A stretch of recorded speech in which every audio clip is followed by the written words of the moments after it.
Pesona si Gadis Desa, episode 20, Dewi Perang. Pagi hari, seorang siswa terlihat sedang berdiri di dekat pintu gerbang sekolah. Dia adalah Galang, siswa laki-laki paling populer di sekolah ini. Para siswi yang melihat keberadaannya di sana terlihat saling berbisik. Mereka menebak-nebak siswi beruntung manakah yang sedang ditunggu oleh si siswa populer tersebut. Wah, siapa yang sedang ditunggu oleh Kak Galang ya? Berani sekali membuat siswa setampan dia menunggu seperti orang bodoh di dekat pintu gerbang, celetuk seorang siswi dengan suara yang sedikit kuat. Galang yang mendengar celetukan siswi tersebut nampak acuh tanpa berniat untuk menegurnya. Ya, saat ini dia memang sedang menunggu kedatangan seseorang. Siapa lagi kalau bukan Luri, teman sekelasnya yang sudah membuat Galang cinta setengah mati. Setelah pulang dari belajar bersama kemarin sore, Galang terus terngiang-ngiang pada gadis tersebut. Dia bahkan sampai ditegur oleh orang tuanya karena tak sadar kalau air yang sedang dia rebus sudah hampir mengering. Memikirkan kebodohannya sendiri membuat Galang tersenyum seperti orang tidak waras. Dia bahkan tidak mempedulikan posisinya yang tengah menjadi pusat perhatian para siswi yang lain.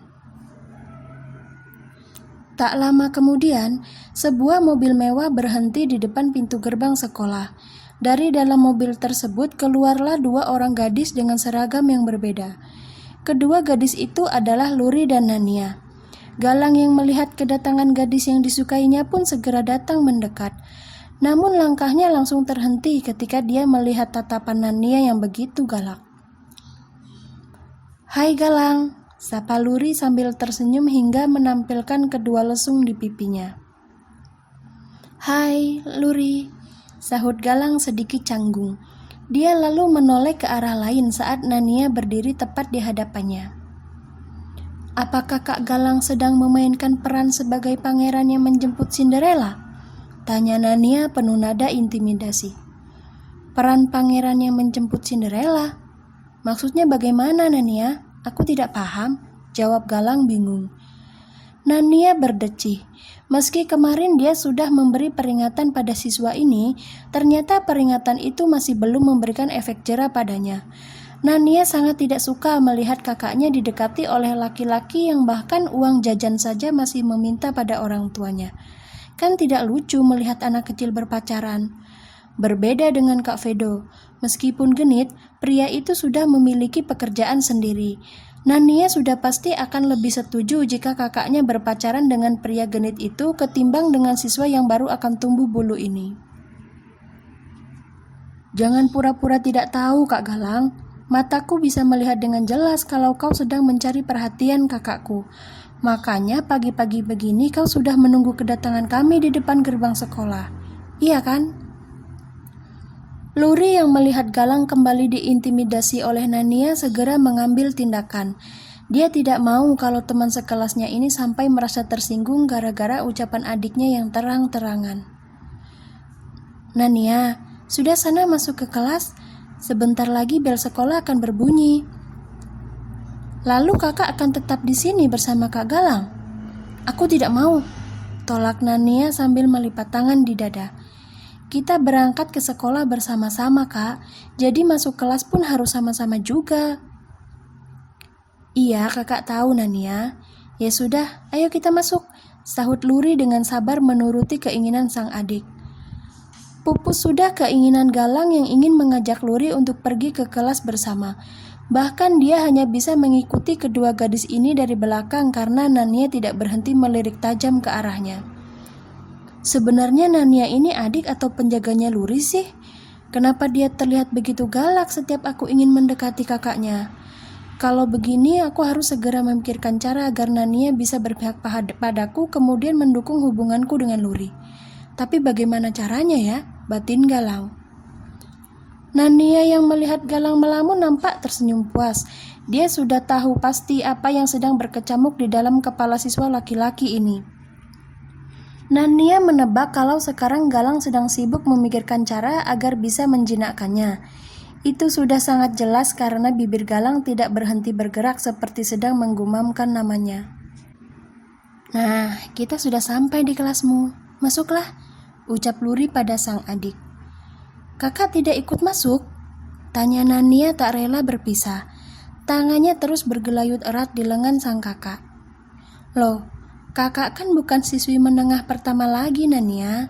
Kelas kakak ada di sana, jawab Luri sambil menunjuk kelasnya yang berada di lantai atas. Nania mendengkus. Dia kemudian melihat ke arah Galang yang sedang tersenyum-senyum tidak jelas. Kenapa menatapku seperti itu, Nania? Tanya Galang pura-pura tidak tahu. Padahal sekarang hatinya sedang sangat berbunga-bunga karena akan segera memiliki kesempatan untuk mendekati gadis pujaannya.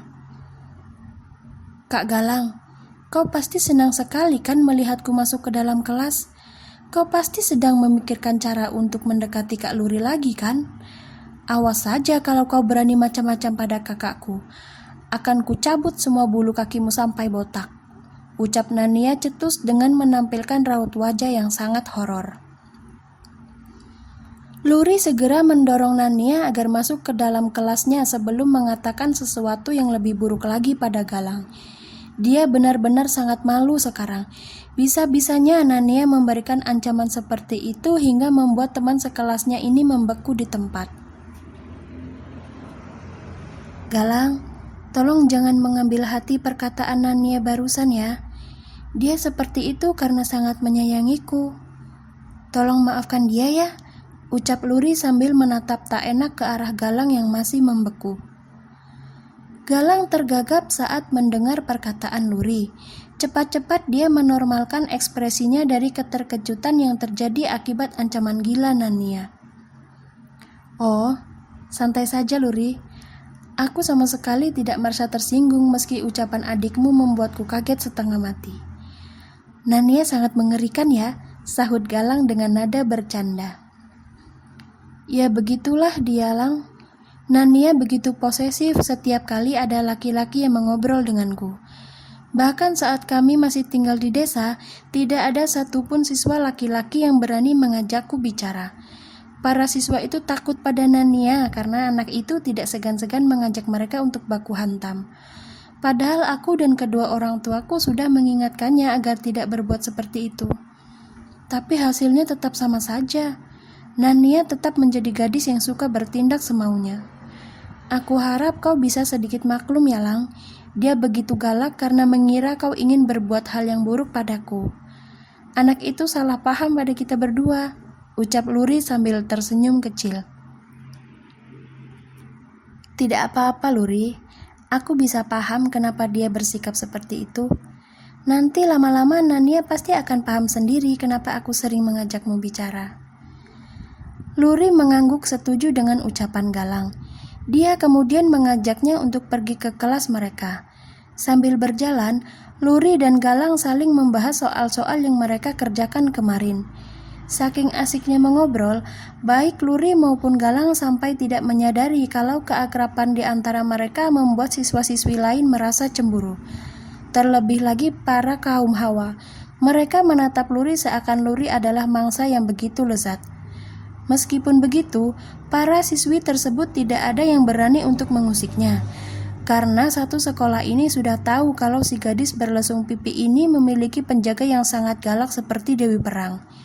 Siapa lagi kalau bukan Nania, siswi menengah pertama yang sempat membuat geger gara-gara insiden telur beberapa waktu lalu.